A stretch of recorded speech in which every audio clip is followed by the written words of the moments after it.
produced by Katie Whittaker. Hello, and in tonight's programme, the future of employment opportunities for disabled people, the launch of a new symbol to indicate accessible hotels, and disabled people on the march in protest against buses they can't use. There are fears this week about the future of employment for disabled people, following a government consultation paper on the subject. The document, Employment and Training for People with Disabilities, which was drawn up after a 2.5-year policy review by independent experts, says the 3% quota system is inherently flawed and difficult to implement. It goes on to dismiss other approaches such as anti-discrimination legislation. This is ruled out because, unlike race and sex, disability is said to be related to work performance. It says what to some might seem like discrimination might in reality be recruitment based on legitimate preferences and likely performances. It concludes that a voluntary system encouraging and helping employers to recruit disabled staff has more potential. Another significant proposal is a phased shift over 5 years from sheltered workshops to open integrated employment using sheltered placement schemes. All these proposals will be open to debate over the next 6 months, and people are encouraged to put their views on these and any other alternatives to the Department of Employment.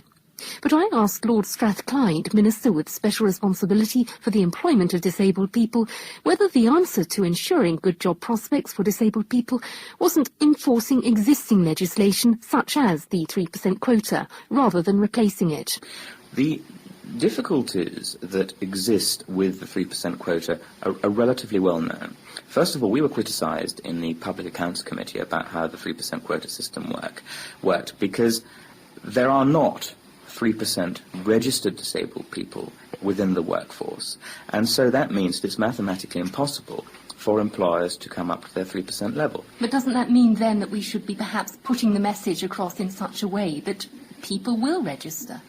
Well, certainly, but we can't oblige people to register. We have a voluntary registration system. We do know from the research that my department have already made that there are more than 3% people who have the potential of being registered within the workforce, but for one reason or another, they choose not to register. Now, there may be a variety of reasons for that. Certainly one of them is that the majority of people who have the potential of being registered disabled already have good quality jobs and don't feel they need the registration scheme. Perhaps they feel stigmatized by it. Perhaps they don't want to announce their disability in that way. But that's a decision for them. But it gives us problems, of course, when we're dealing with the quota system. Of course, your own research document did reveal that around half disabled people didn't actually know about registration. I find it always very surprising that people who themselves have disabilities do not have knowledge of the registration scheme. And we will have to do some more work on publicising it. But apart from anything else, it's precisely programmes like this and the ones that appear on television, which I think help to raise the profile so that not only people with disabilities know what's going on, but also other people throughout our community. Going back to the 3% quota, isn't there an argument for a greater enforcement of this along the lines, say, of West Germany, where they impose a levy on employers not prepared to comply with it? I think comparing the system that we have in this country with systems in other countries is always very difficult because of the traditions, the cultural differences that exist between various types of people. Now, the flaws in the West German system, and you're quite right, it's a levy-based system, so that if you do not employ your quota, you pay a fine.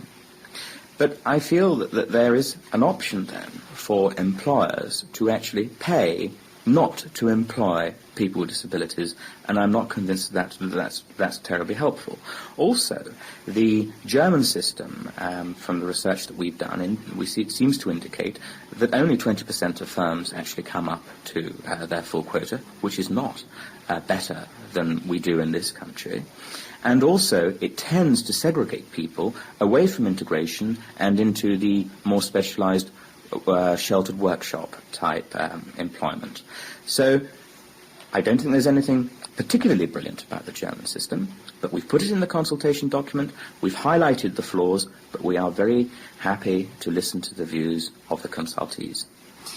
If you're saying that companies are prepared to pay a fine rather than take on disabled people, shouldn't we be asking why that's the case? Doesn't that indicate that perhaps there is a level of discrimination or prejudice existing among employers against disabled people? Well, that's certainly the situation in Germany, whereby I do feel that there is the opportunity. Well, then why for not people to come pay. up with something like anti-discrimination legislation as in the United States?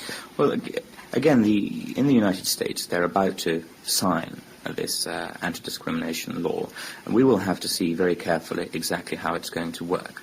The thing that concerns me about anti-discrimination legislation is that it doesn't naturally get the support of employers themselves. There are also very great difficulties of definition of what is a disabled person, and you still don't solve the problem of registration itself. And you would, if you're going to have an anti-discrimination system, in a way, you would have to oblige people with disabilities to register. It does come as some surprise, though, that the research document doesn't appear to have tackled head-on the problem of discrimination. No questions really were asked in depth about disabled people's experience in finding work, in keeping work, and indeed on the very question of discrimination. Well, that's why we're very much waiting to see the results that come out of the consultation. Can I ask you a little bit more about how you're hoping to improve advice sources? I mean, we were talking about registration and the fact that a lot of disabled people don't know about registration. What will you do to try and improve advice services? We're looking very much at the provision that comes out of the Employment Department through the Employment Service with the Disabled Advisory Service, the Disabled Resettlement Officers, to make sure that their jobs are being done as effectively as possible. And we're asking people who've used the service, whether they're employers or people with disabilities themselves, how does that service match up with their expectations? Is it worthwhile? What can we do to alter it, to improve it? And I think that's very important. And the point about employers themselves is that the research shows that it's not maliciousness that makes employers discriminatory. It's lack of knowledge, lack of understanding, it's fear. And I think that that's one of the things that we have to overcome. And that's not just from the government's point of view, it's also from people who work with people with disabilities, the voluntary organisations and disabled people themselves. And again, programs such as this, to create a better understanding that employing somebody with a disability can be an extremely effective use of time, effort, resource, and you will get an employer just as good as anybody else. But if you're unable to convince employers with legislation, are you going to be any more successful without legislation? Well, that's really, that question is aimed at the current system of legislation, which we already can see quite clearly is flawed. We're not saying that we want to get rid of the legislation that we have at the moment. The quota system has been around since 1944. The 3% figure is one that is fixed in a lot of people's minds, and we would not lightly get rid of that. But on the other hand, we have to see what alternatives there are around. I have always believed that the best way to go forward is not just to rely on legislation, but greater education, greater understanding on the point of employers, so that they know exactly what they have to do to provide the right sort of opportunities. Well, can I ask you a little bit more then about how you intend to ensure that perhaps employers are prepared to take disabled people into their workforce on an integrated basis? One of the things that we announced in the consultative document was a symbol scheme which would be used by employers when they're advertising for jobs, on their letterheads, and a whole range of other type of publicity. And that symbol would signify to somebody with a disability who was coming along for a job that that particular company had a totally open policy, would give people with disabilities an absolutely fair chance, and I think that that would be a sign of the commitment that employers would have. Lord Strathclyde, well, as this is a consultative document, your comments will be welcome at the Department of Employment. In fact, we ourselves are hoping next week to broadcast the views of disabled people in work, out of work, DROs, employers, indeed anyone who has something to say about the employment of disabled people. So if you'd like to air your comments on next week's programme, please phone us tomorrow, that's Friday, or Monday between 10 and 5 on 071 927 4909, and we'll be very interested to hear your response. In the meantime, another controversial issue raised its head this week when London buses came to an abrupt standstill on Tuesday. Members of the Campaign for Accessible Transport were out in force when about 30 protesters blocked New Oxford Street for an hour, demanding that public transport be accessible to disabled people. Annabel Benstead witnessed the whole affair. Access, access, access, access. What we want is access now. Now you're actually sitting behind the bus at the moment. Can you tell me what you're hoping to achieve? Stopping this bus moving, because this bus doesn't have facilities for disabled people, and we think that is wrong. We're getting the other passengers off to make the point that we can never get a bus, and whilst it's inconvenient for them, we're making our point. How much support have you had today? Oh, massive support. There were hundreds of disabled people wanted to be here, but they couldn't get here. Dial-Ride wouldn't bring them into central London, they couldn't get a taxi, they couldn't afford it. So there's massive transport problems for all our campaigners. What do you feel about disabled people's right of access on your bus? Yeah, well, I'm sure, it's down to, to the government to do something about it. So you feel that they have a right to protest it today? So you've got your support, have they? Oh, yeah, of course. So you're not in any hurry to move? Not particularly, no. You're actually causing a lot of uproar here. How do you feel? Well, it's quite empowering, actually. Disabled people aren't meant to be taking direct action, and today we are. Obviously, a lot of people are a bit thrown by it. Let me give you the situation. Unfortunately, you're bringing us to a standstill. Now, I'm going to plead to your better sense of judgment that we can move it to one side of the road, and we can then sit and have a discussion about this. I'll be pleased to. Those car drivers can't cope with 1 minute stop. We have to wait and wait and still can't. Can we move it? It's not 5 minutes delay that they can't cope with. We have to wait 11 weeks for a Dial-Ride.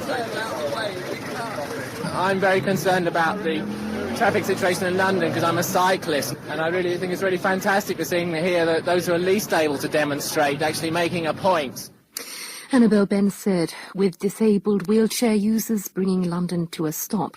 A spokesman for London Regional Transport said, "We do a tremendous amount for the 96% of disabled people who do not use wheelchairs. We sympathise with those in wheelchairs, but we could never do enough for them." Of course, one of the greatest barriers towards mobility is accessible accommodation. Without a stock of hotels, guest houses and self-catering accommodation which are wheelchair-friendly, travelling any distance, whether on holiday or business, is a near impossibility.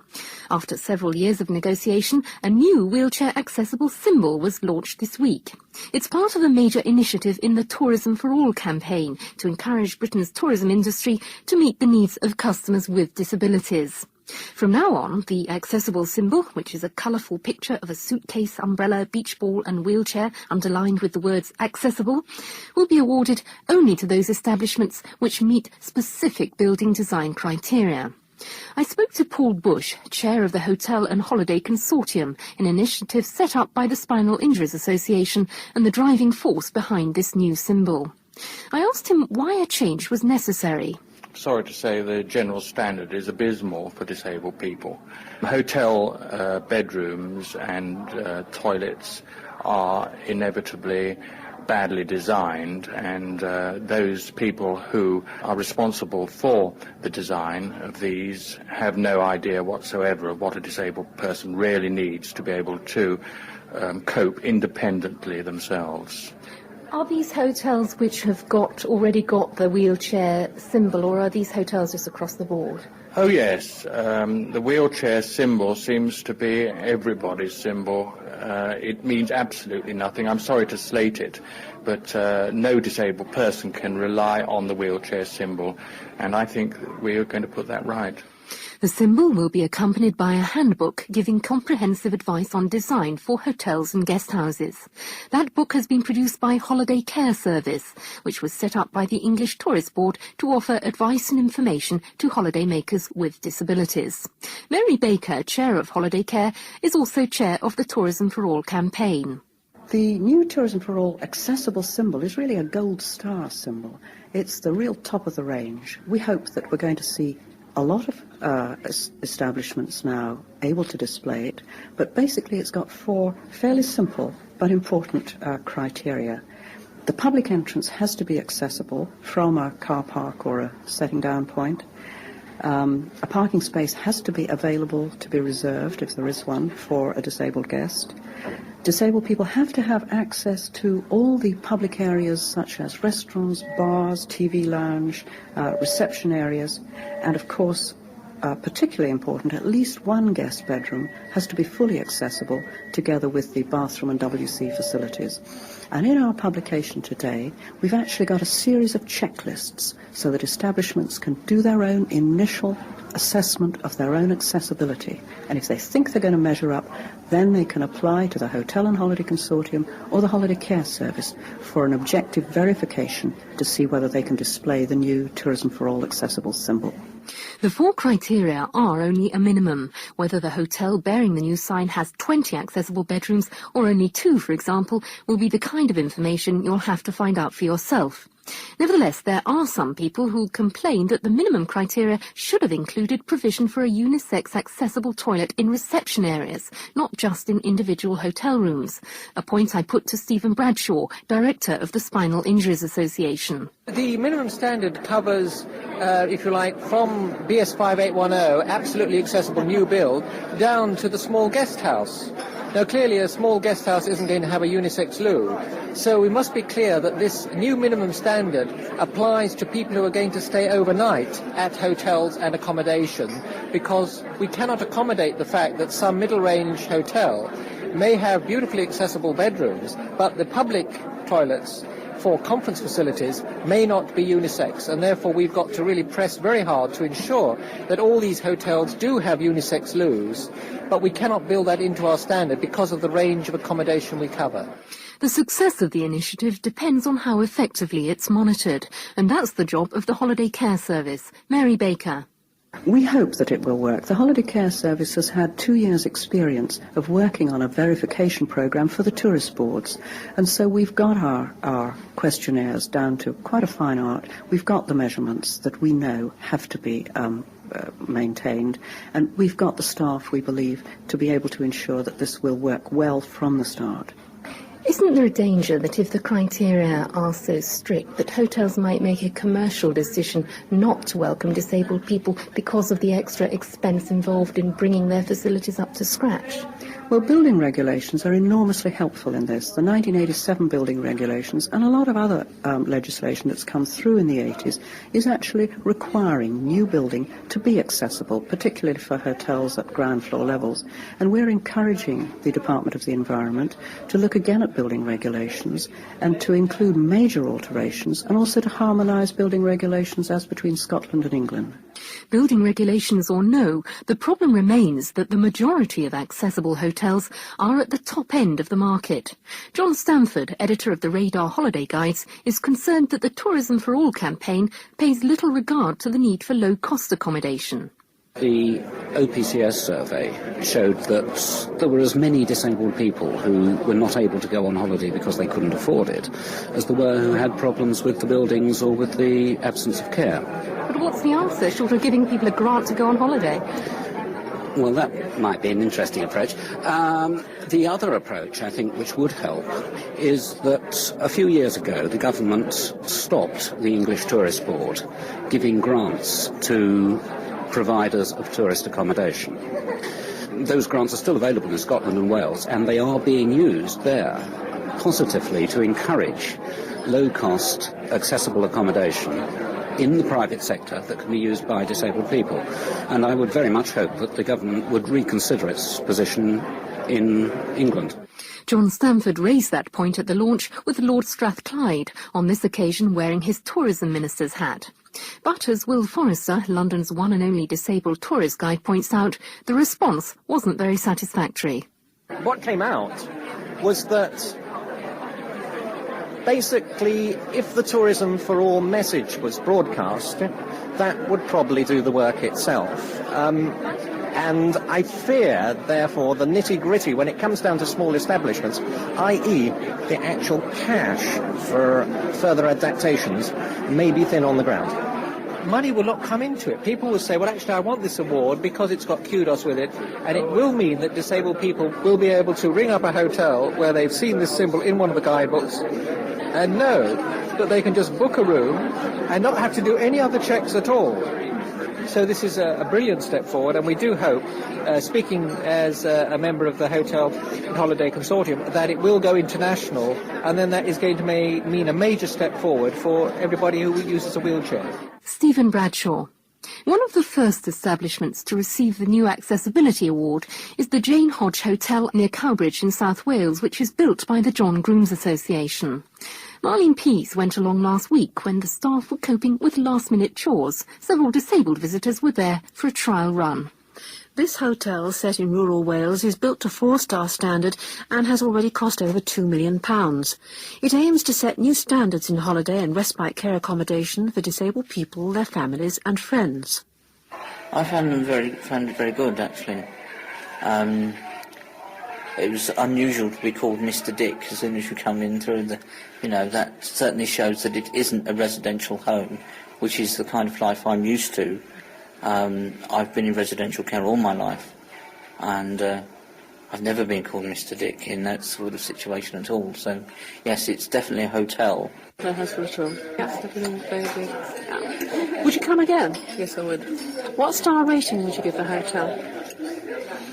Very, very high.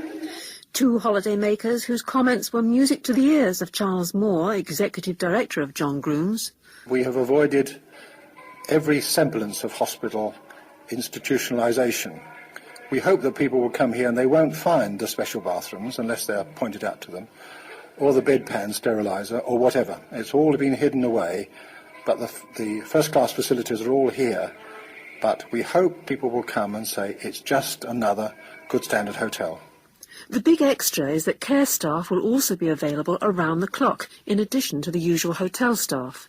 Here, the most severely physically disabled person can be sure of a warm welcome with every care and suitable facility. Mayor Bater is head of care. Well, I'd like to think we could cater for all types of disability, and basically if they come and they fill an application form and I have some idea of what type of disability I'm going to be dealing with when the guest actually comes to stay. But so we can cope with anything. We can feed, change, bathing. We've plenty of hoists and that for different lifting. What about the peak times of day, like in the morning when people are getting up and at night when people want to go to bed? Do you think that your carers will be able to cope then when everybody wants everything at the same time? Well, so far we've been lucky. Most of them tend to go off on their own, and so far they've been sort of well spaced out as it was, and we haven't sort of actually had about 4 or 5 people all sort of buzzing together.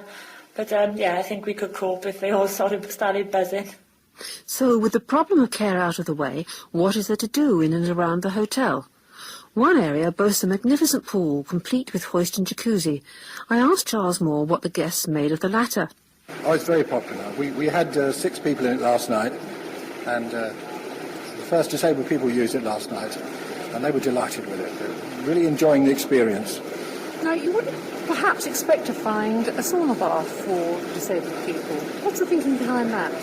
We wanted to give them all the amenities that are available for able-bodied people. We're not sure how it's going to be used, but what we're anxious to do is let's experience with them the whole business of living and enjoying a holiday. So we put one in. Let's see how it works. Now, apart from swimming, just behind here you've got a brilliant sports hall. What types of sports hall disabled people will be able to enjoy there? Right, we're starting off with the normal sporting activities: basketball, volleyball, archery, bowling. We've got a green to come in, a bowling green to come in, table tennis, billiards, pool. And hopefully we're going on to archery and maybe on to multi-gym work. But these are things in the future. And if you want to go out, there's a different trip planned every day of the week. I met Liz Brooks, activities organiser, after her very first excursion with disabled visitors to the Wye Valley. Actually, it was really good. It was very hot, so they were a bit tired as well, but actually they really enjoyed it. So, how did it work from your point of view? Any problems? The only thing is that we didn't have any volunteers with us. It was just myself and one of the care staff, and quite a lot of them wanted to be pushed around, so that was quite hard work. So we had a lot of problems in sort of getting them around the maze. There was a big maze there, so we had to sort of push one through and then run back and push another through, and so it's quite tiring. Jonathan Davis, in an immaculate suit befitting the manager of any smart hotel, expects his staff to be flexible, but he will have to rely on some volunteers to accompany guests on the various trips and outings. I'm hoping that students in colleges who would like some experience of working with a disabled person will come to us and spend a week or 2 weeks. We will pay their expenses down here, and they'll get free board and lodging. Disabled people are a bit mixed in their opinion of volunteers. Yes, I worry myself about that.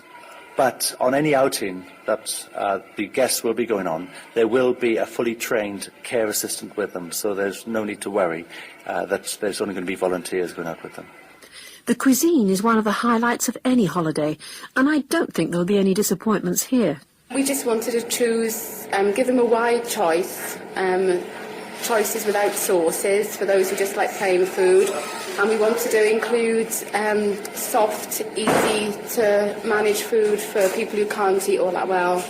Tonight there's roast lamb with mint sauce, fish in puff pastry and macaroni cheese, and then we have a choice of cold sweets ranging from ice cream. We've got a pineapple tart on, rhubarb fool and fruit salad. If anyone comes in with a diet that I'm not sure of, there's a firm that I can ring to find out exactly what that diet requires. Alison Jones, head of catering, and like all the other staff, Alison is Welsh. Even the hotel signs are to be bilingual, and lava bread is on the breakfast menu in the Red Dragon restaurant. But as I was there to assess the suitability of the hotel for the disabled holidaymaker, I asked Joe Woods what he thought of the care he was receiving. Well, I think it's excellent, considering that they've just opened the place and they're still feeling their way. A little example is last night I had a little problem, and we had two of the managers working with me trying to solve my problem, which I couldn't imagine would happen in an ordinary hotel. We came to some compromises, which may mean in the future they have some different equipment. But nevertheless, in general, the caring that they are doing is excellent. If it wasn't for the facilities that they offer here, I wouldn't be able to go on holiday anyway. Holiday costs are rising all the time as financial help towards them from social services and other outlets steadily declines. Half board without care amounts to £185 per week, and with £245. Charles Moore worries that cost is a major factor for many disabled people, and John Grooms are trying to find ways to enable more holidaymakers to take a break in Wales. Sponsorship is something we have looked at, and if there is a sponsor listening to the programme and would like to do something in this direction, we're very happy to make arrangements. There's a lot of disabled people who can't manage to go on holiday, and how do we reach them? How do we select them? It's a major problem which none of us really have got the total answer. I'd like to hear from anyone that's got any bright ideas, because there isn't very much point in having a holiday centre if it doesn't reach the people you really want to help. Well, if you fancy herring off to South Wales this summer, then you can find the details of Jane Hodge Hotel in this week's fact sheet number 27. Does He Take Sugar was presented by Katie Whittaker and produced by Marlene Pease.